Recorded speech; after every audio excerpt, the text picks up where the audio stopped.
أشهد أن لا إله إلا الله.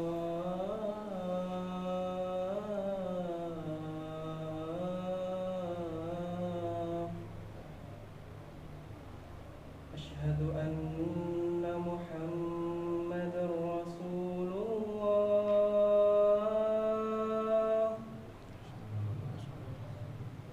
أشهد أن محمد رسول الله.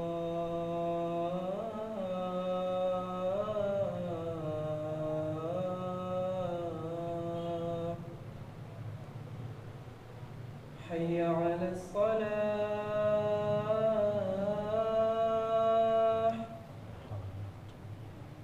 حي على الصلاة.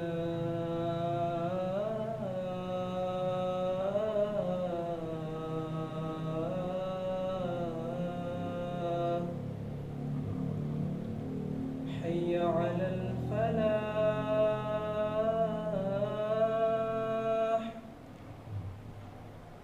حي على الفلاح.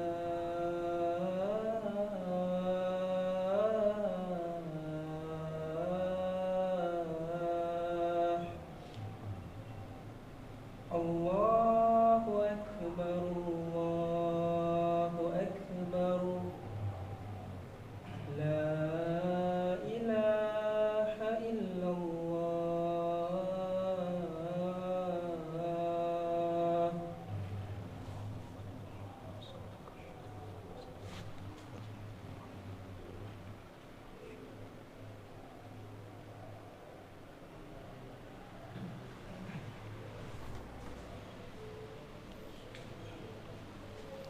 إن الحمد لله نحمده ونستغفره ونستعينه ونستهديه ونتوب إليه ونتوكل عليه ونعوذ بالله من شرور أنفسنا وسيئات أعمالنا.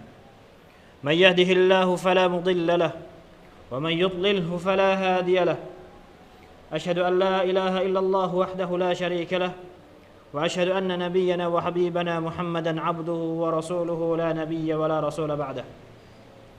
قال الله جل شأنه: يا أيها الذين آمنوا اتقوا الله حق تقاته ولا تموتن إلا وأنتم مسلمون. وقال عز من قائل: يا أيها الناس اتقوا ربكم الذي خلقكم من نفس واحدة وخلق منها زوجها وبث منهما رجالا كثيرا ونساء واتقوا الله الذي تساءلون به والأرحام إن الله كان عليكم رقيبا. فإن أصدق الحديث كتاب الله وخير الهدي هدي محمد صلى الله عليه وسلم وشر الأمور محدثاتها فإن كل محدثة في الدين بدعة وكل بدعة ضلالة وكل ضلالة في النار. أعاذنا الله وإياكم من النار. Ikhwati fid din, azani Allah wa iyyakum. Fenomena atau keadaan kaum muslimin hari ini ketika mereka melakukan ibadah bukan karena kesadaran mereka dituntut untuk melakukan ibadah tersebut, akan tetapi lebih ikut apa yang sudah menjadi hype atau sedang viral atau sedang musimnya. Itu bisa kita dapatkan banyak sekali kaum muslimin yang berpuasa bulan Ramadan full 1 bulan, akan tetapi tidak salat 5 waktu. Bisa juga kita dapatkan kaum muslimin di hari Idul Adha, banyak di antara mereka bahkan berinfak dengan Idul Adha, dengan udhiyahnya, kambing atau sapi yang harganya mahal, tapi tetap dengan tidak salat. Dan banyak juga di antara mereka, ikhwati fillah, yang Allah Subhanahu wa taala karuniakan rezeki berlebih. Mereka berinfak, mereka bersedekah, mereka melakukan banyak sekali kebaikan di luar sana, tetap dengan tidak salat. Bahkan ketika ada yang berbicara dengan santainya, yang penting niat saya adalah baik, yang penting saya berbuat baik. Wal'iyadzubillah, yang mengatakan ini adalah orang yang salat 5 waktunya masih bolong-bolong, tidak genap 5 kali dalam 1 hari. Ikhwati fillah, maka yang perlu kita tekankan hari ini adalah pentingnya menjaga salat 5 waktu. Karena beberapa hal. Yang pertama adalah poin utama atau tiang penunggak perkara utama kita hidup di dunia ini adalah salat. Sebagaimana dalam sabda Nabi sallallahu alaihi wasallam, "Ra'sul amril Islam." Segala perkara urusan yang ada di dunia ini puncaknya adalah Islam. Tujuan utama kita tinggal di dunia ini, bagaimana apapun yang kita usahakan di dunia ini, semuanya untuk Islam. Bukan kita yang mabuk agama, tapi memang kita hidup ini harus beragama. Kita diciptakan di dunia ini adalah untuk ibadah, yang mana mengurus tentang ibadah ini adalah agama. Bukan kita mabuk agama, karena memang kita harus hidup dengan agama. Seluruh perkara kita adalah Islam. Kemudian Rasulullah SAW melanjutkan sabdanya, wa amuduhus salah. Dan tiang dari perkara utama yang didasari Islam ini adalah tiangnya salat 5 waktu. Salat fardu. Dan kita tahu ikhwati fillah, bangunan tanpa adanya rukun, bangunan itu tiada. Begitu pula dengan gambaran Islam ini. Orang yang mengaku dirinya Islam tanpa ada salat 5 waktu, Islamnya tidak ada. Kalau Islamnya tidak ada, buat apa dia hidup di dunia ini? Wadirwatu sanamihil jihad. Dan puncak dari seluruh urusan Islamnya tadi adalah jihad fisabilillah. Ikhwati fillah, dari hadis ini saja kita sudah tahu betapa pentingnya salat 5 waktu dalam kehidupan kita. Ikhwati fillah, mungkin ketika kita mendengarkan satu hadis ini, kita sudah bisa mentadabburi betapa wajibnya salat ini. Apakah setelah kita mengetahui hukum wajib salat 5 waktu ini kita berhenti di situ saja? Tidak. Selama masih ada orang-orang di sekitar kita, orang-orang yang di bawah wewenang kita, orang-orang yang di bawah nafkah kita, orang-orang yang mereka mau mendengarkan omongan kita, orang-orang yang di bawah tanggung jawab kita, semuanya kok di antara mereka ada yang belum sholat, masih akan menjadi tanggung jawab kita tentang perkara sholat ini. Tidak akan berhenti begitu saja. Yang kedua adalah ikhwati fillah, ibadah atau amalan apapun, semahal apapun modalnya untuk ibadah, semahal haji atau semahal kambing yang kita kurbankan untuk Idul Adha, atau berapapun jutaan untuk kita infakkan, itu semua tetap akan antri di belakang salat ketika di waktu hisab. Sebagaimana sabda Nabi SAW, "Inna awwala ma yuhasabu bihil 'abd yaumal qiyamati min 'amalihi salatuh." Yang pertama kali akan dihisab oleh Allah Subhanahu wa taala ketika kita di hari hisab nantinya, di hari kiamat kelak, yang pertama kali adalah salat kita. Allah Subhanahu wa taala akan tanya tentang salat kita. Faqad aflaha wa anjaha. Barang siapa yang ternyata salatnya bagus, maka dia adalah orang yang beruntung dan selamat dari akan apa yang dia lewati dari ujian-ujian akhirat nantinya. Dia sudah selamat ketika salatnya sudah tembus. Wa in fasadat faqad khaba wa khasar. Kalau ternyata salatnya ini adalah rusak, maka dia menjadi orang yang merugi. Semua apapun ibadah yang di belakang salat tidak akan mampu menutupi apa yang sudah menjadi kewajiban salat. Dihitung dari apa yang dia lakukan dari salatnya, ketika salat 5 waktunya rusak, maka semua amalannya akan rusak. Fa in intaqasa min fardatihi syai'un, akan tetapi ikhwati fillah, ada hal yang bisa menunjang apabila salat 5 waktu kita ini ada kekurangan.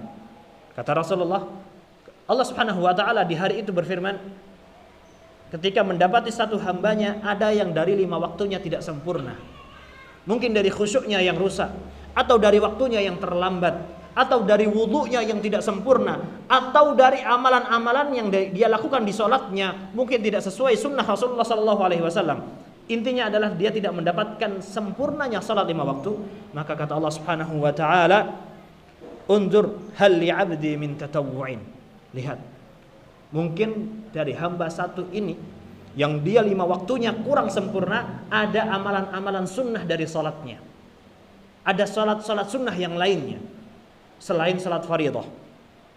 Fayakmalu biha man taqasa minal faridah. Yang mana dari amalan sunnah, dari sholat-sholat sunnah tadi akan digabungkan dengan amalan-amalan faridahnya, sehingga hal yang bolong dari faridah tadi tertutupi dengan amalan-amalan sunnah.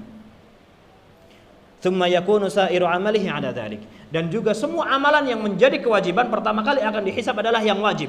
Kemudian apabila kewajiban dia sebagai seorang muslim ada yang kurang, maka akan diambilkan hal-hal yang sunnah. Ikhwati fillah, dari hadis ini kita langsung tahu betapa pentingnya perkara salat yang pertama kali ditanyakan oleh Allah Subhanahu wa taala. Setelah itu kita tahu betapa pentingnya amalan-amalan sunnah.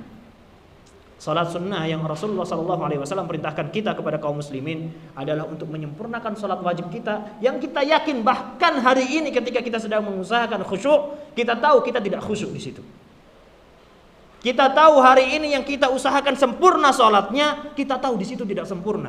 Dari beberapa doa yang bahkan kita mungkin lafadzkan hanya karena refleks terbiasa, bukan karena kita sadar diri harus berdoa seperti itu.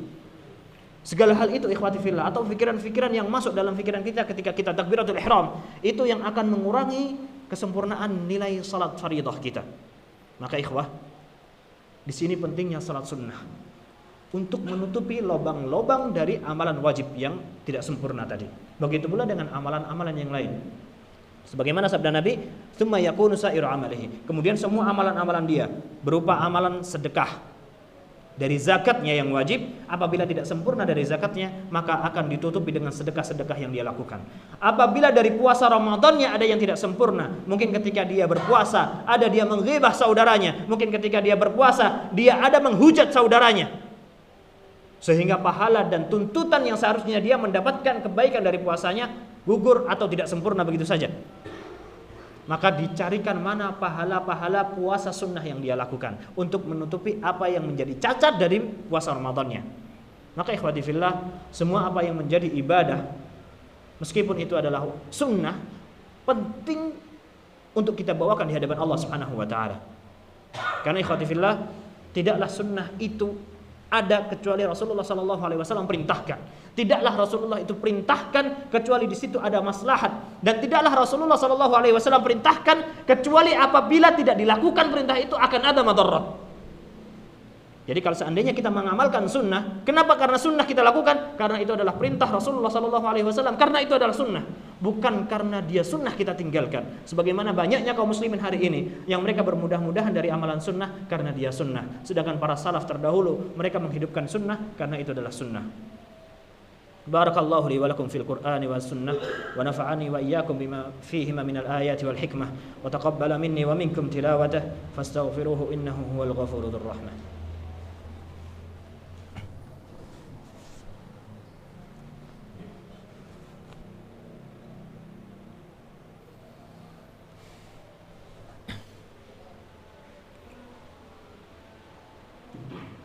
Alhamdulillahi ala ihsanih wa syukru lahu ala taufiqihi wa amtinanihi.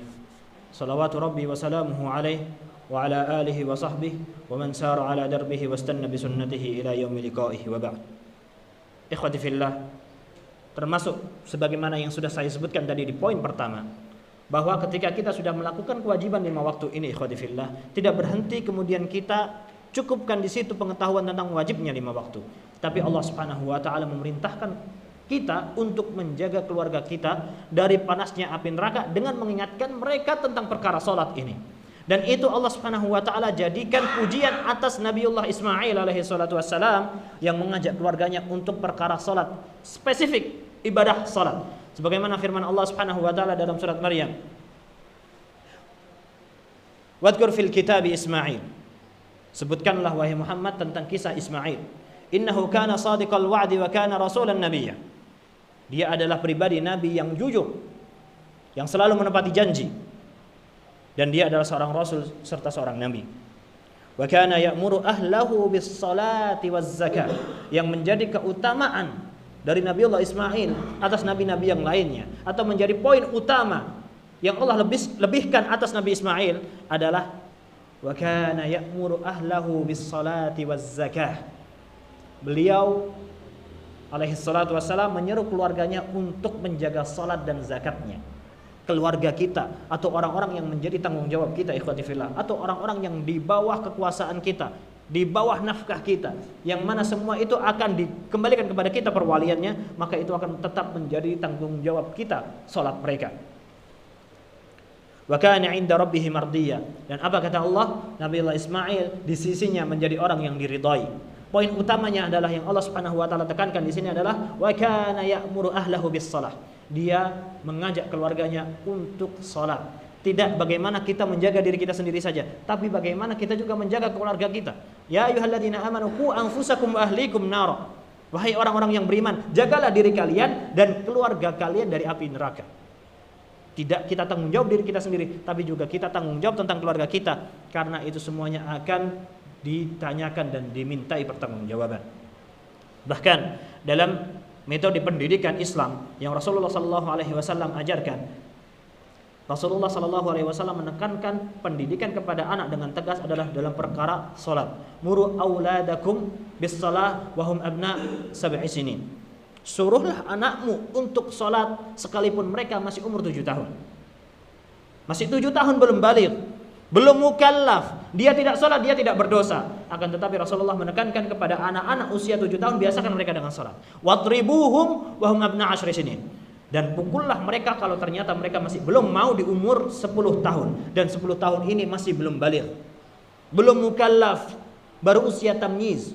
Tapi kata Rasulullah, biasakan anak-anak itu di usia 10 tahun kau masih belum sholat, belum mau sholat, pukul mereka. Menunjukkan betapa perhatiannya Islam yang dibawa oleh Rasulullah SAW tentang penegasan pendidikan sholat kepada anak-anak generasi penerus kita. Ikhwati fillah, maka ini yang harus kita tekankan. Sebagaimana Rasulullah SAW bersabda, apabila sholat seseorang itu sudah baik, maka akan baik seluruh urusannya. Apabila seseorang sholatnya rusak, maka akan rusak seluruh urusannya. Apabila kita mau memperbaiki diri kita, memperbaiki rezeki kita, memperbaiki agama kita, memperbaiki keluarga kita, sebelum melakukan itu semua,